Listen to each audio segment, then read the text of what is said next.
Hello बच्चों, कैसे हो आप लोग। बच्चों, 8th क्लास की एक्सरसाइज 3.1 का सेकंड क्वेश्चन है कि निम्नलिखित में प्रत्येक में कितने विकर्ण हैं। विकर्ण क्या होता है? जो अपोजिट कॉर्नर को मिलाए। जैसे एक उत्तल चतुर्भुज में पूछा है, मैंने जैसे ये चतुर्भुज बनाई तो इसके कितने विकर्ण होंगे। देखो, इस कोने से इसको मिलाया, इस कोने से इसको मिलाया तो कितने विकर्ण हो गए? 2। तो इसका आंसर आएगा 2 विकर्ण। एक सम षटभुज, षटभुज होती है जिसकी 6 भुजाएं होती हैं। तो इसमें हम चेक करेंगे, देखो कि कितनी भुजाएं, कितने विकर्ण बन सकते हैं। जैसे यहाँ से शुरू कर दिया, मान लो जैसे पहले ये कोना मिलाया, इसको मैं इसके साथ मिला देता हूँ, ये 1, उसके बाद इसको इसके साथ मिलाया 2, फिर ये हो गया 3, फिर अगले से शुरू कराया 4, 5, 6, फिर इससे शुरू किया 7, ये तो मिला हुआ है 8, और फिर इससे शुरू किया, ये तो मिला हुआ है, ये भी मिला हुआ है, और एक उसके बाद ये, ठीक है, इससे ये भी मिला हुआ है, ये भी मिला हुआ है, ये भी मिला हुआ है, ये भी। उसके बाद इससे ये, तो ये वाला मिलेगा, ये वाला।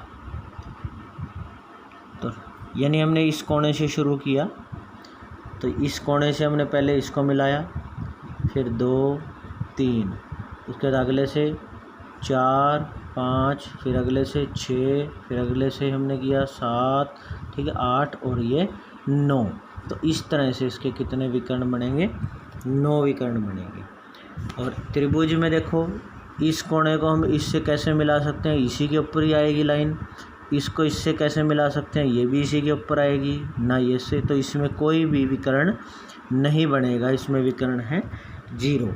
और बच्चों, मैं एक आपको फॉर्मूला भी बता देता हूँ। एक विकर्ण निकालने का एक फॉर्मूला भी होता है, हालांकि आपके पास अभी वो सिलेबस में इसमें नहीं है, लेकिन हम फिर भी बता देते हैं। एक फॉर्मूला है कि n, और ब्रैकेट में लिखा जैसे n-3 और बटे में 2। n क्या है? यहाँ जितनी भुजाएं हैं, n होती हैं भुजाएं। देखो कैसे हम, जैसे मान लो सबसे पहले यही वाला था चतुर्भुज वाला, इसमें कितनी भुजाएं? 4। तो n की जगह जैसे हमने 4 रखा, फिर 4 - 3, 4 में से 3 गया, कितना आएगा? 4 - 3 बटे 2। तो जैसे कितना बन गया? 4, 4 में से 3 गया 1, तो ये गुणा करेंगे 1 से, बटे 2, 4 एकम 4 बटे 2, 2 से काट दिया, 2 दूनी 4। तो कितने विकर्ण हैं? 2। ऐसे ही अगर मान लो इसके निकाल लेते तो कितनी भुजाएं थी? 6। इसमें रखेंगे, देखो 6 में से 3 गया 3, और यहाँ कितना था? 6। तो 6 3 18, 18 को 2 से भाग करेंगे तो कितना आएगा? 9। तो इस तरह हम फॉर्मूले से भी निकाल सकते थे। इसी तरह इसका थर्ड क्वेश्चन है, एक उत्तल चतुर्भुज। उत्तल तो ये होती है जिसके विकर्ण अंदर की तरफ मिले, के कोणों के माप का योगफल क्या है? देखो, उत्तल चतुर्भुज, चतुर्भुज के कोणों का माप का योगफल क्या होता है? तो हम लिखेंगे कि उत्तल चतुर्भुज के कोणों का योगफल होता है 360 होता है बच्चों, 360, 360 डिग्री, 360 होता है। यदि चतुर्भुज उत्तल न हो, मतलब एक ऐसी चतुर्भुज बनाओ जो उत्तल न हो, तो क्या यह गुण लागू होगा भी? क्या उसमें भी 360 होगा? देखो, मैंने एक चतुर्भुज बनाई, ये 4 भुजाएं हैं, इसमें बीच वाला तो ये विकर्ण बनाया है।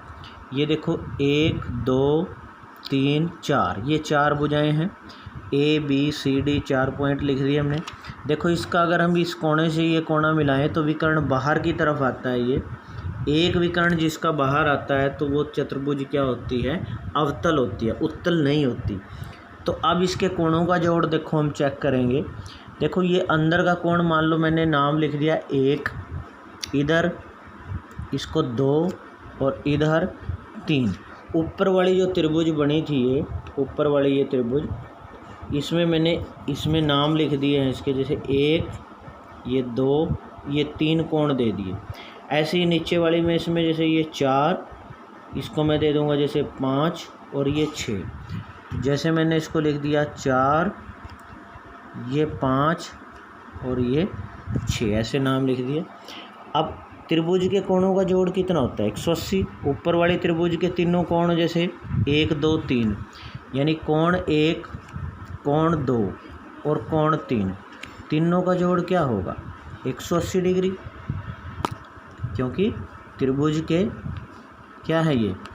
तीनों कोण 180 डिग्री। इसी तरह नीचे वाले 4, 5, 6, तो कोण 4, 5, 6, नीचे वाले के तीनों कोणों का जोड़ भी क्या होगा? 180 डिग्री। अभी मैं इन दोनों को जोड़ दूंगा, 1, 2, 3 में ये वाला, यानी कोण 1, कोण 2, कोण 3, कोण 4, कोण 5, कोण 6, और इसी तरह 180 में 180 जोड़ दिया, 180 में मैंने जोड़ दिया 180, 180 में 180 जोड़ के 360 हो गया।